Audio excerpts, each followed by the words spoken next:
मराठी लघुलेखन 100 शब्द प्रति minute. 5 second. Start. 1985 हे संयुक्त राष्ट्रसंघाने जागतिक युवक वर्ष म्हणून जाहीर केले आहे व जगभर अतिउत्साहाने साजरे होत आहे. युनोच्या कार्यक्रमाची शांतता, सहभाग व विकास अशी त्रिसूत्री आहे.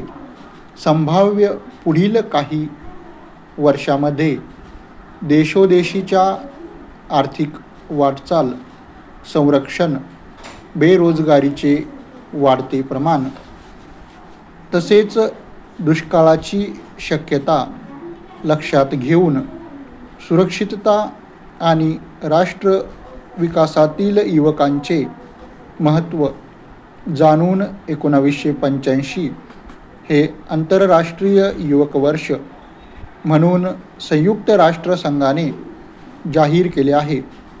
आज युवकापुढे सामाजिक, राजकीय आणि आर्थिक सुधारणा घडवून देशाचे ऐक्य बळकट व समृद्ध करण्याचे आजच्या युवकापुढे प्रमुख आव्हान आहे.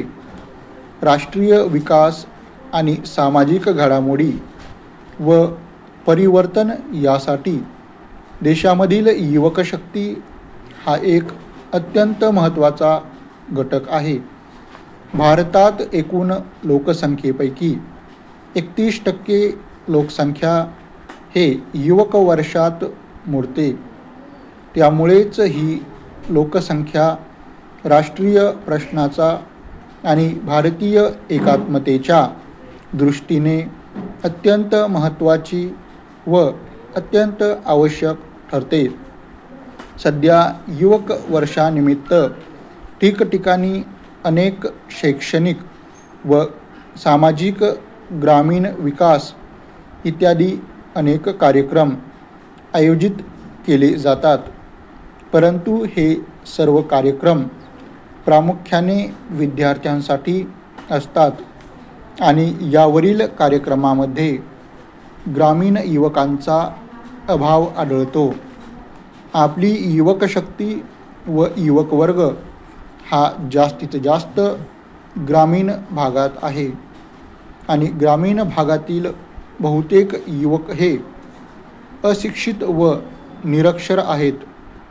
त्यामुळे ग्रामीण युवकांना या युवक वर्षाची काहीच माहिती नाही आणि त्यांच्या समस्यांचा, दारिद्र्याचा, शिक्षणाचा, रोजगारीवर व लघु उद्योगावर विचार करावयास हवा. त्यामुळे ग्रामीण युवक दुर्लक्षित राहतात.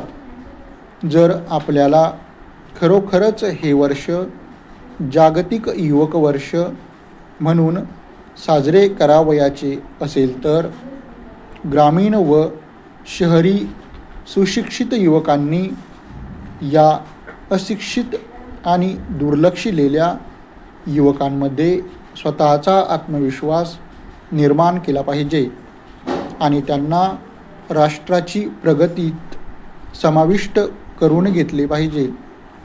कारण प्रत्येक राष्ट्राची शक्ती, राष्ट्रीय ऐक्य आणि राष्ट्रीय विकास प्रामुख्याने देशातील युवकांवर अवलंबून असतो. या दृष्टिकोनातून शहरी भागातून व ग्रामीण भागातून विविध चर्चासत्रे, युवकांसाठी मार्गदर्शक, उपदेशात्मक सभा संमेलने ठिकठिकाणी साजरी करण्यात यावी.